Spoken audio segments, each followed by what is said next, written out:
ఇకపోతే యజమాని మోడీనా మిశ్రానా? పూజారులు, ఆలయ ట్రస్ట్ చీఫ్, వేడుకలో నిమగ్నమైన వ్యక్తుల విరుద్ధ ప్రకటనలు, అయోధ్యలో ప్రాణప్రతిష్ఠ కర్త విషయంలో గందరగోళం. ఈ నెల 22వ తేదీన అయోధ్యలోని రామ మందిరంలో ప్రాణప్రతిష్ఠ కార్యక్రమం జరగనున్నది. జనవరి 16 నుంచి ప్రాణప్రతిష్ఠ కోసం ఆచార కార్యక్రమాలు ప్రారంభమైనప్పటికీ ఆలయ ట్రస్ట్ సభ్యుడు అనిల్ మిశ్రానా ఆయన భార్య యజమానులాగా మతపరమైన కార్యక్రమాలు నిర్వహిస్తున్నారు. అయితే ప్రాణప్రతిష్ఠను పర్యవేక్షించే పూజారులు, ఆలయ ట్రస్ట్ చీఫ్తో సహా ఆచార వ్యవహారాల్లో నిమగ్నమైన వ్యక్తులు జనవరి 22న యజమానిగా మోడీ ఉంటారా లేదా మిశ్రా ఉంటారా అనే దానిపై పరస్పర విరుద్ధమైన స్వరంతో మాట్లాడారు. లౌకిక దేశంగా ఉన్న భారత్కు ప్రధానిగా ఉన్నప్పటికీ 2020 ఆగస్టులో జరిగిన ఆలయ శంకుస్థాపన కార్యక్రమంలో మోడీ యజమానిగా వ్యవహరించారని విమర్శలు వచ్చాయి.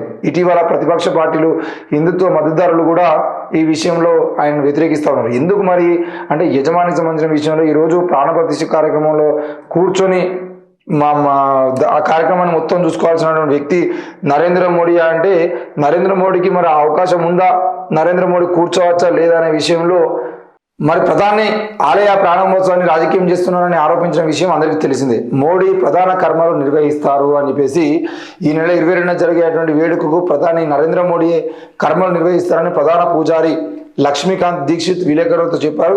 వేడుక సమయంలో ముఖ్య యజమాని ఎవరు అన్న ప్రశ్నపై ఆయన మాట్లాడుతూ మోడీ అన్ని రోజులు ఆచారాల నిర్వహణకు అందుబాటులో ఉండరు కాబట్టి ఈ బాధ్యత మనం ఇంకెవరికైనా ఇవ్వాలి అని ఆయన తెలిపారు. మొదటి రోజు యజమాని అయిన వ్యక్తే 22 వరకు ఉంటారు. అయితే దీక్షిత్ వ్యాఖ్యలు మాత్రం ఆలయ నిర్మాణాన్ని పర్యవేక్షించే ట్రస్ట్ శ్రీరామ జన్మభూమి తీర్థక్షేత్రకు చెందిన ప్రధాన కార్యదర్శి చంపత్ రాయ్ చెప్పిన దానికి విభిన్నంగా ఉన్నాయి. మోడీ యజమాని కాదని, ఎందుకంటే నియమించబడిన వ్యక్తి 8 రోజుల పాటు కర్మలను నిర్వహించాల్సి ఉంటుందని డిసెంబర్ 15న ఒక వార్తా ఛానల్లో మాట్లాడుతూ చంపత్ రాయ్ స్పష్టం చేశారు. మరి మొదటి రోజున యజమానిగా అయిన వ్యక్తి 22వ తేదీ వరకు యజమానిగా కొనసాగుతారని తెలిపారు. ఈ నేపథ్యంలో ఈ నెల 16న RSS ఆలయ ట్రస్ట్ సభ్యుడు మిశ్రాను యజమానిగా నియమించారు. ఆయన తన భార్య ఉషా మిశ్రాతో కలిసి ఆచారాలను నిర్వహించడం ప్రారంభించారు. మొత్తానికైతే ఇక్కడ 2 రకాలుగా ఉన్నాయి. ఒకటి, నరేంద్ర మోడీ అనే వ్యక్తి కనుక ఆలయ ప్రతిష్టాపనకు సంబంధించిన విషయంలో, రామ్లల్లా ఆ విగ్రహావిష్కరణ సంబంధించిన విషయంలో ఒకవేళ ప్రాణ ప్రతిష్ఠ చేయడానికి కూర్చుంటే ఆయన కూర్చున్నడానికి అవకాశం ఉందా లేదా? ఎందుకంటే ఆయన శూద్రుడు.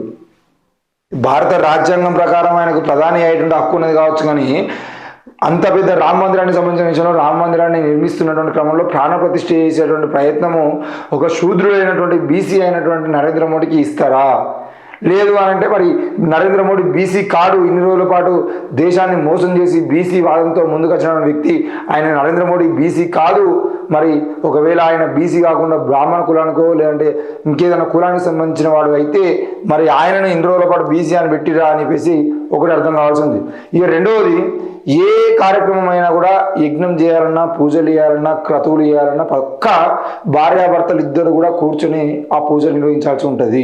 మరి నరేంద్ర మోడీ తన భార్యకు దూరంగా ఉంటూ ఇన్ని రోజుల పాటు ఏ కార్యక్రమానికి ఆమెను తీసుకెళ్లకుండా మరి ఇప్పటికీ కూడా మరి చాలా అంటే ఈ ప్రాణప్రతిష్ఠ కార్యక్రమానికి సంబంధించిన విషయంలో సీనియర్లు ఎవరైతే ఉన్నారో, అద్వానీ లాంటి మన ఎల్కే అద్వానీ లాంటి వాళ్ళని సీనియర్లను ఎవరైతే ఉన్నారో వాళ్ళని కార్యక్రమానికి రావద్దు అని చెప్పినటువంటి ఘనత మరి RSS బీజేపీది, ఆ ట్రస్ట్ వాళ్ళది.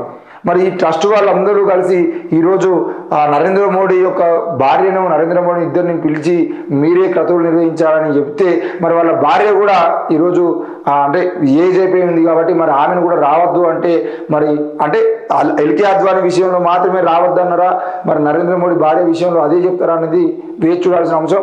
ఏది ఏమైనా కూడా శూద్రుడైనటువంటి నరేంద్ర మోడీకి ప్రాణప్రతిష్ఠ చేసేటువంటి అవకాశం లేదు.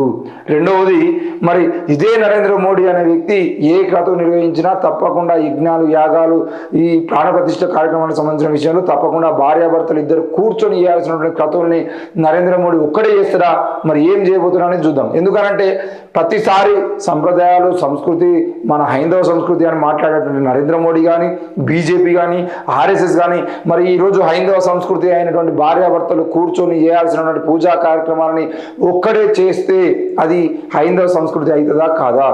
మరి ఈరోజు శూద్రుడైనటువంటి నరేంద్ర మోడీ బాబాసాహెబ్ ఇచ్చినటువంటి రాజ్యాంగ హక్కుల ప్రకారంగా ప్రధానమంత్రి సీట్లో కూర్చున్నాడు, కానీ ఇక్కడ రాముని సంబంధించిన విషయంలో ఆ క్రతువులు నిర్వహించే సీట్లో కూర్చోగలుగుతాడా? ఈ విషయంలో కూడా మనం ఇంకా అర్థం చేసుకోవాల్సిన అవసరం ఉంది.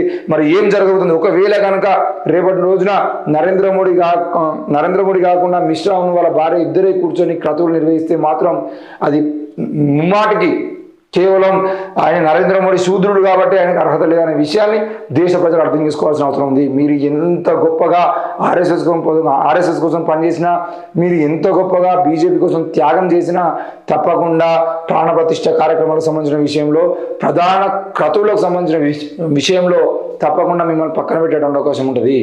ఎందుకు అనంటే శూద్రుడు లేనటువంటి రాజ్యమే తప్పు అని చెప్పేసి ఆ మనధర్మశాస్త్రంలో ఉంది. మరి అట్లాంటి మనధర్మశాస్త్రాన్ని పాటించేటువంటి వ్యక్తులు రేపటి రోజున మనల్ని ముందు పెట్టి, అంటే ముఖ్యంగా బీసీలను ముందు పెట్టి, ఎస్సీలను ముందు పెట్టి ఏ కార్యక్రమం నిర్వహించరు. కాబట్టి మీరు అర్థం చేసుకోవాల్సిన అవసరం అయితే ఉంది.